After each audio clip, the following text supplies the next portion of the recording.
All right, how's everybody doing? So this is part 2 of my collection. So in this one, I decided I'd show off the spring steel swords that I have. So I have two 9260s and a 5160. So we'll start with this one right here. This one is from Drum Swords. It is a 9260 spring steel. So obviously it is not differentially hardened because you can't differentially harden spring steel. It's got copper seppas, which I like. I like that a lot. The eater wrap is good. Does not have real samigawa on it. Finish is really, really good. Unfortunately, you cannot get this one now.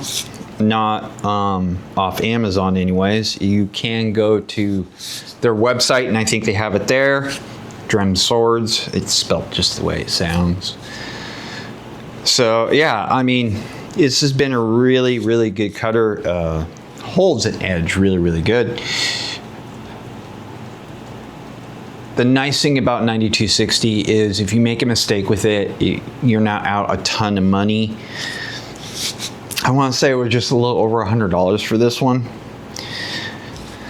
But other than that, I've had no issues with anything on this. Nothing coming loose or anything like that. So yeah, really good sword. Great if you're a beginner.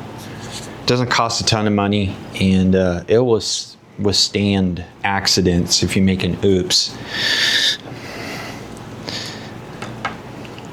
So it's not totally flashy, obviously. Do like the saya, the way it's done. It's got some nice, a little like, I guess they're supposed to be like flower designs. It's not perfect at all. There's some rippling up here on the saya. So it's a budget sword though, but it's hold up really, really good. The next one, which I've had longer than the Drum Sword, is this one right here. This is from Lee Swords. Now Lee Swords doesn't really make them, they just distribute them. But it's got a cool pattern on the saya. I like that.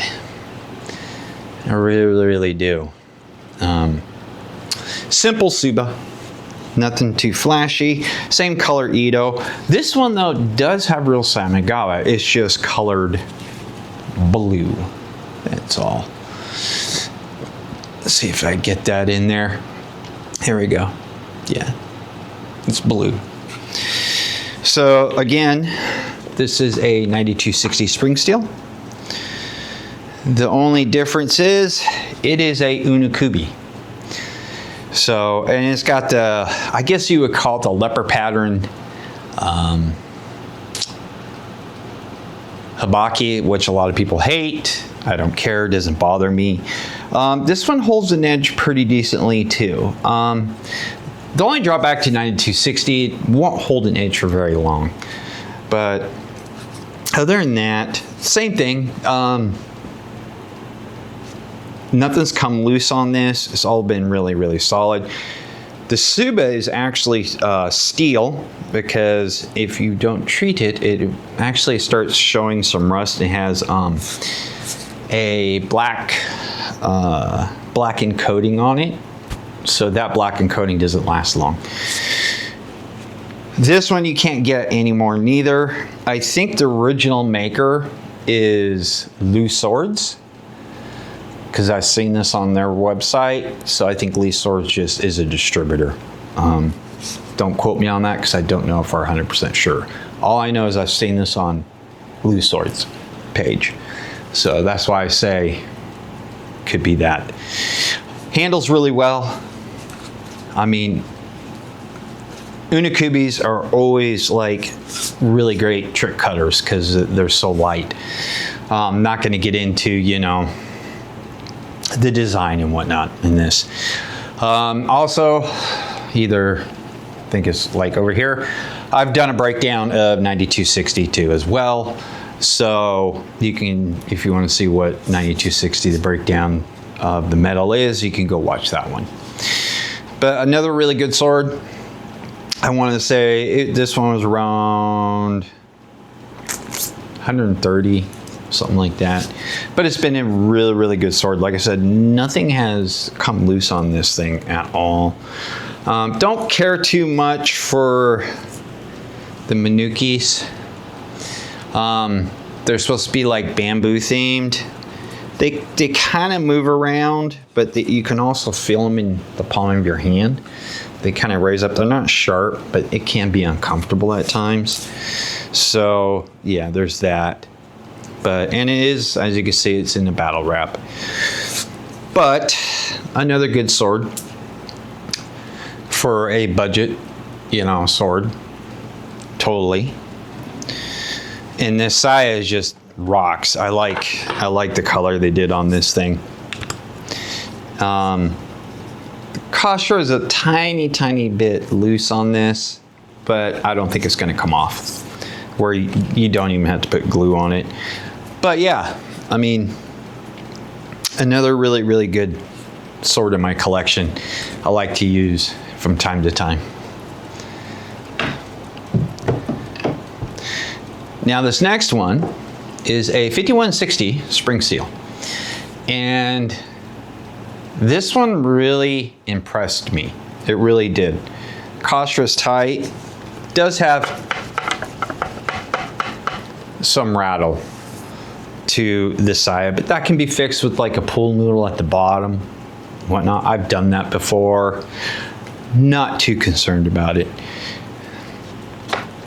But this one really, really, really surprised me. For the price I paid, let's say $70. Does have a phony hamon on it, because it's blackened. If you don't like that, you can always sand it off. But for the price, this thing is nice.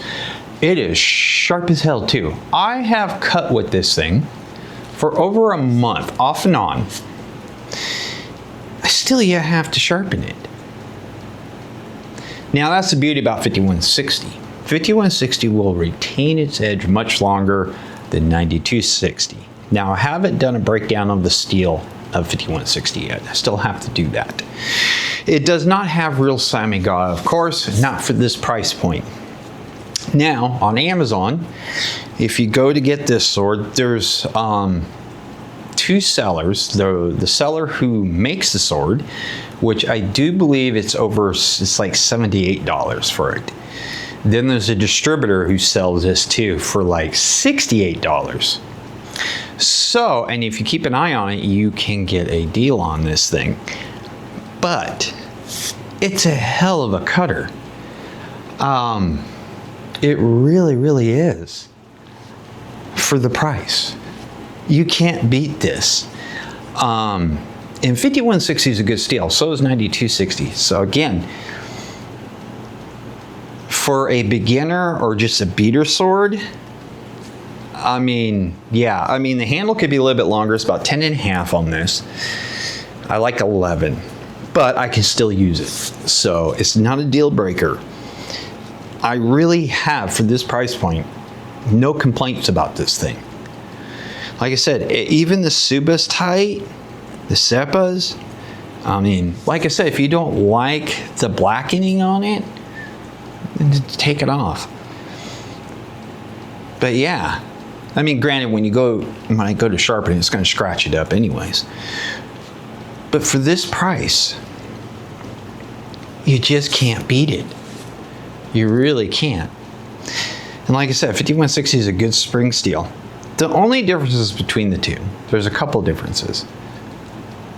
5160 will retain its edge really, really well, much longer than 9260. Where 5160 really differs is its elasticity, its function to bend. It will bend and go back.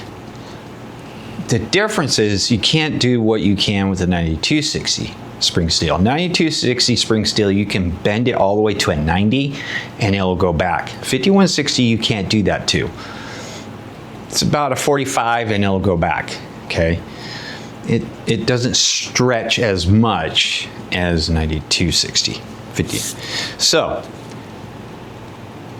again, for the price of this thing, is phenomenal. Like I said, you can't beat, even if you just want one, just to use as a beater sword outside, you know, and you don't want to ruin your nicer blades that you have. Can't go wrong with this thing. And this is my most recent that I've purchased. With the tariffs and everything, I've noticed, I had a comment, they've noticed the slowdown of reviews and stuff. And yeah, it has. It's starting to come back slowly. The problem is the pricing has gone up, and some of them that had to raise their prices aren't coming down. So that could be a problem later on with getting swords, even European swords, depending on where they're made. Even the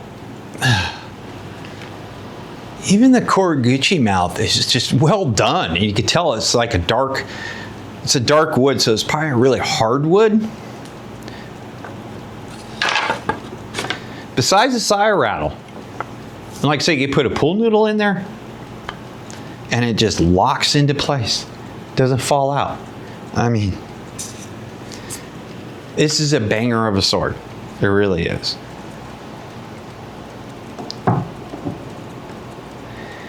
So we got 3 now. Those are all my spring steel swords.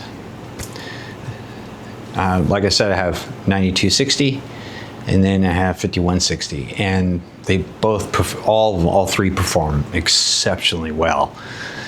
Hopefully in the next video I will, now most of the time, like I will hand spring steels to beginners because they never handled a sword before. They make a mistake, it's not a big deal.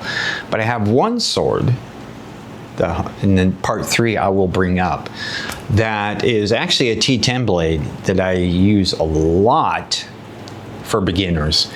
It's not exceptionally heavy, especially it's not exceptionally front heavy like a katana is, and it is for the price that I paid for it, it's a beast of a cutter. It really is. And it's very simple, very plain.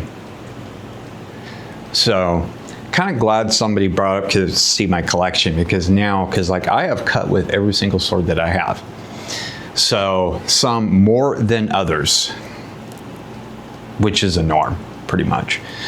So hopefully in part 3, we'll get into some of those swords, you know, and we'll see you on the next one.